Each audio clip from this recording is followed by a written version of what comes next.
Basicamente, Tolkien só vai ser compreendido, na minha opinião, daqui a 1 ou 2 séculos. De tão majestosa e enigmática é a obra dele. Não é essa coisa tão trivial, tida como ficção, mas em tomando como ficção, Tolkien é um escritor genial, dos mais geniais que o século XX viu.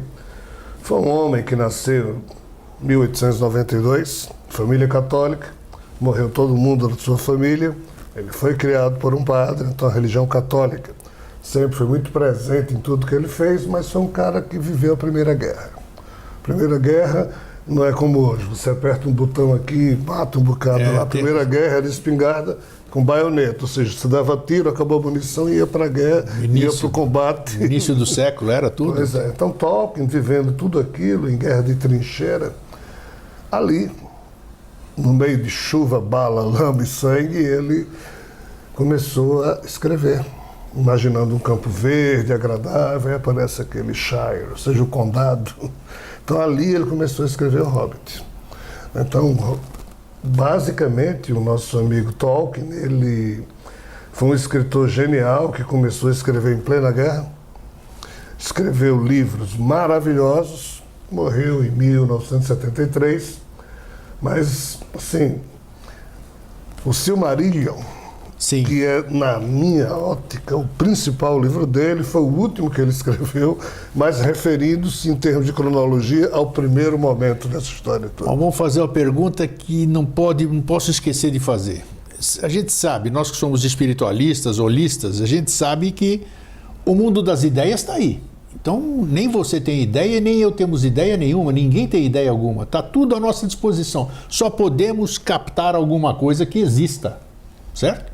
Da onde esse Tolkien foi buscar? Parece que tudo uma baita de uma ficção, né? Se você for ler, né? O próprio Senhor dos Anéis, tudo isso aqui. Onde é que será? O que, na sua opinião, dentro dessa mitologia, de toda essa fantasia, de todas essas coisas incríveis, provavelmente deve ter um fundo de verdade, alguma coisa oculta, alguma coisa mística dentro, né? Qual é o seu ponto de vista a respeito disso? Na hora que você analisa todos os livros de Tolkien, né, e o ambiente em que ele viveu e as circunstâncias do tempo histórico em que ele produziu sua obra... Perfeito, você acabou de dizer, né? Na guerra, durante um período difícil pra caramba. E seu aspecto católico, mas assim, você nota claramente, né, que ele buscou isso das fontes hiperbóreas. Que fontes hiperbóreas são essas? A ciência, o academicismo ainda não toma isso como sendo real. Mas lá no Polo Norte, o próximo ao Polo Norte, há cerca de 15 mil anos atrás, existia um conjunto de ilhas que se fragmentaram com a grande devastação que houve num tempo correspondente ao afundamento da Atlântida. Né? E dessas ilhas, o que é que sobrou? Sobraram histórias. Os Tuatas de Danann vieram das cidades de Falha, Fídias, Górias, Múrias, chegaram no norte da Irlanda, no norte da Escócia, e daqui surgiu a mitologia celta. Uma outra ilha dessa, chamada Thule, os descendentes dessa ilha desceram, e daqui surgiu o quê? Mitologia nórdica.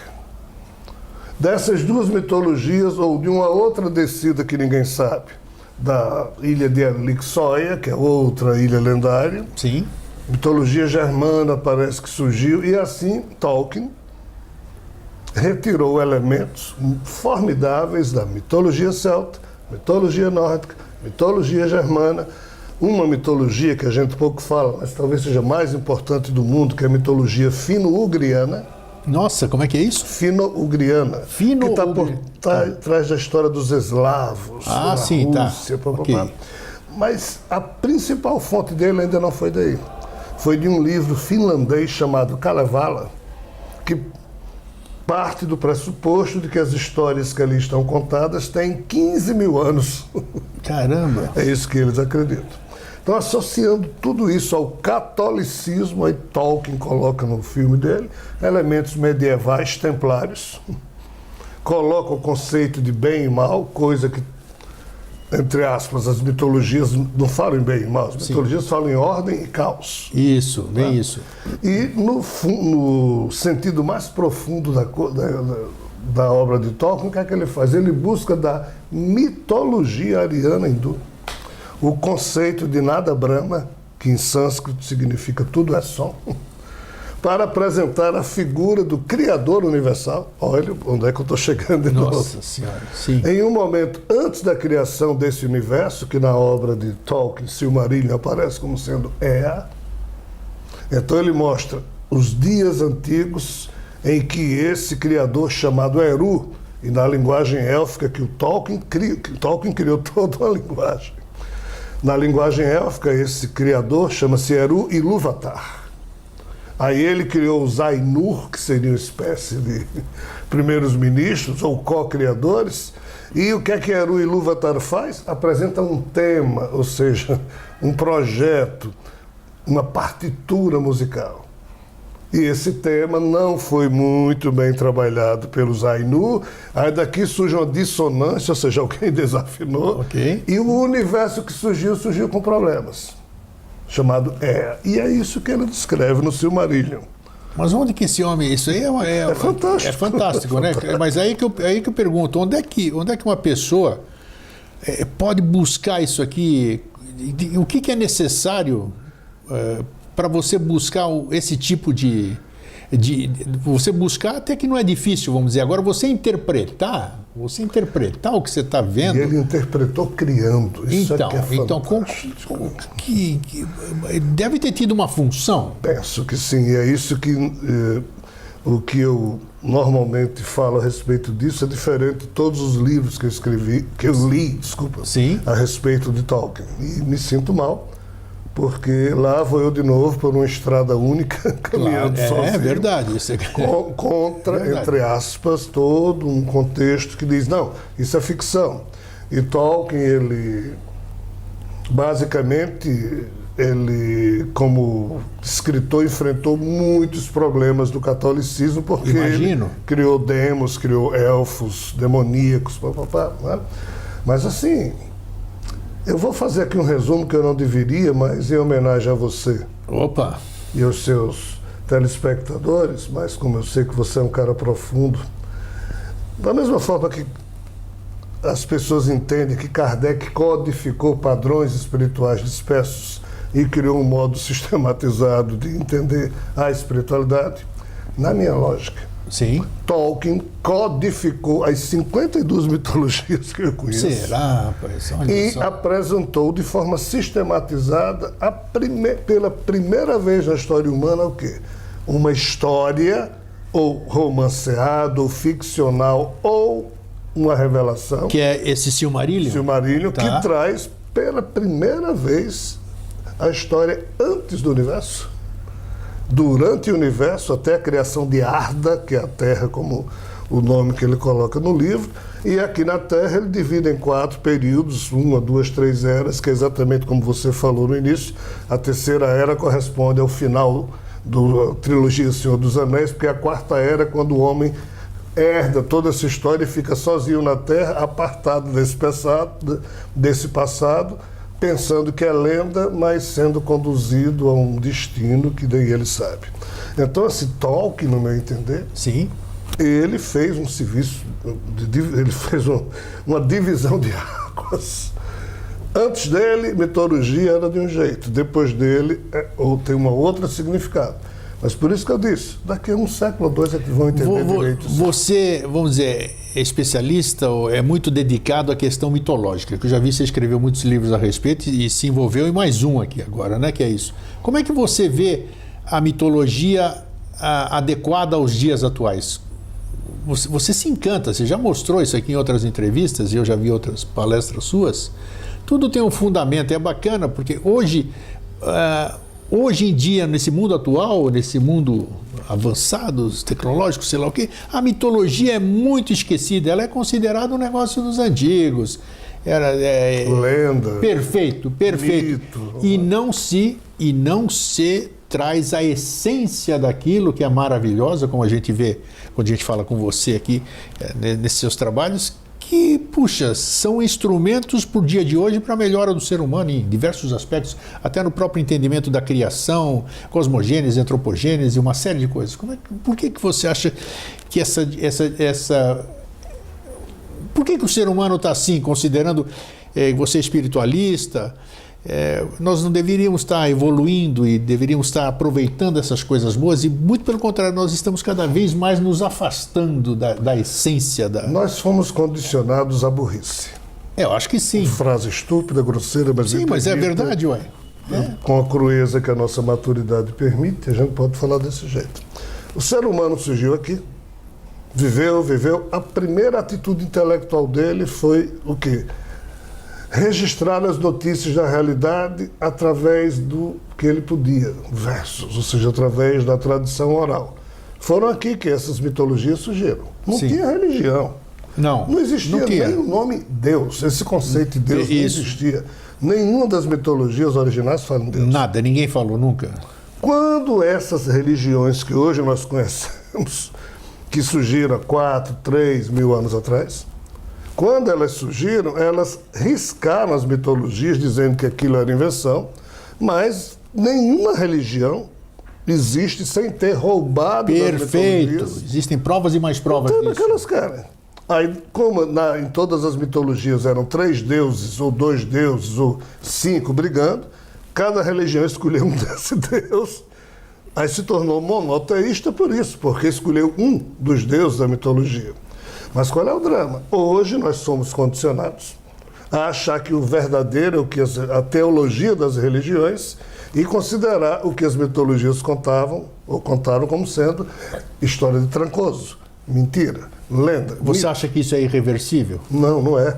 Não é porque... Como que você reverte essa situação? Sábado mesmo, agora em São Paulo, eu vou fazer o sábado que eu digo, nós estamos nos referindo aqui a meados de agosto, Sim. Podemos falar assim, de 2018, uma palestra chamada As Religiões e o Inevitável Choque da Realidade Cósmica. Opa, deve ser Ou interessante. seja, a questão, aí entra a questão ufológica, a questão... Você vai tomar cacete para variar, Mas, né? óbvio. É óbvio. Mas no dia em que nós deixarmos de ser um mundo isolado da convivência com o que se passa no cosmos, essa realidade cósmica vai alterar profundamente o poder que as religiões têm de continuar condicionando as pessoas a se tornarem pouco inteligentes, gigantes em fé e anões no sentido de intelectualidade nenhuma. Isso aqui vai mexer no prestígio das religiões, das autoridades religiosas, e a humanidade vai de novo vai tentar deixar a fé e de novo buscar a compreensão, a fé raciocinada que Kardec falava. Humanos, antes de crer é necessário compreender. Então lá vamos nós procurar compreender. E qual é a fonte? A fonte original não é religiosa, é a mitológica. Então as mitologias vão voltar a ter uma importância fundamental, porque é a gênese, é a origem. Por isso que eu disse, a obra de Tolkien só vai ser entendida daqui a 200 anos. Por isso. Tá, mas nossa, eu te conheço quase um quarto de século, e você é uma pessoa que tem foco. Independente do que vem ou não vem, você continua mantendo foco. Agora, isso aí que você falou, você vai fazer isso sozinho? Você vai trazer essa consciência sozinho? Onde é que você se fundamenta para poder... O que você falou é real, perfeito. Agora, sozinho é difícil, a gente sabe que é difícil. Onde você mostra toda essa segurança, eu pergunto para outros convidados também que trazem ideias, eu falo, onde é que você se fundamenta para você fazer isso se tornar real, apesar de ser perfeitamente factível? Quem vai te ajudar nesse Ninguém. Nesse O projeto? Chapolin Colorado, que podia, já morreu também. Então a gente não tem ajuda de ninguém. Esse que é o conhecimento, o estabelecimento da busca da verdade como sendo a vida humana é algo muito frágil. A gente vai contra um sistema... Pode falar à vontade aí. Um dos homens mais inteligentes que já passaram na humanidade, um gênio, chama-se Lao Tse. Lao Tse. Lao Tse Sim. falou 90 anos, cerca de 2.500, 600 anos atrás. Naquela época existia o hábito, o belo hábito, de um ancião, uma anciã, quando chegava em uma certa idade, para não prejudicar a família, para não ocupar a família, ele se retirava para a Montanha dos Imortais para morrer junto com os outros anciões que estavam lá em cima. saía sem se despedir da família, senão a família não deixava. Claro. Né? Mas, ou seja, era um hábito que nessa época era muito praticado. E quando chegou a vez de Lao Tse, ele foi embora. Aí passou subindo a montanha pela primeira guarda, pelo segundo posto de guarda, pelo terceiro posto de guarda. E quando chegou no terceiro, que era o último, quando ele ia passando, o guarda olhou para ele e disse: mas o senhor não é o mestre Lao? Ele disse: sou. Mas o senhor já vai para a Montanha dos Imortais? O senhor fica aqui conosco, porque o senhor é o nosso mestre. Ele disse: eu já falei o que eu tinha para falar. Estou me repetindo. Disse: não, mas tomaram nota dos seus ensinamentos? Aí ele disse: não. Disse: mas mestre, fica aqui comigo alguns dias. Eu vou anotar diga alguma tudo coisa para eu anotar. E foi assim que o gênio Lao ficou com o guarda de fronteira ditando o quê? O Tao, que é um dos livros mais profundos. Eu não sabia disso. da Olha que humanidade. bacana. Por isso que é bom trazer isso aqui. Acho que Então, muita assim, gente não sabia dessa. Veja como a coisa é frágil, um espírito fantástico se faz humano, produz coisas formidáveis e ninguém está indo aí com nada. Então, ele foi embora. Incrível, né? Um guarda de fronteira é que conseguiu recolher esse Claro, ensinamento porque ele deve ter maravilhoso. feito um pedido de pureza mesmo, puro. Ele Pois pediu, é. fica aí mais um pouquinho. Se os outros não quiseram, escreve para mim, assim, para eu poder passar Então, adiante. Isso é assim, Jesus, Siddhartha Gautama, esses caras formidáveis, né? Uma mulher como Júlia Dómina, imperatriz do segundo século romano, uma cultura fantástica. Essas figuras deveriam ser, né, ajudadas, vamos assim dizer, Sim. a poder contribuir para o estabelecimento da sistematização do entendimento humano, sobretudo. Não é verdade. Sistematizar a busca. A verdade sempre fica um pouco para depois.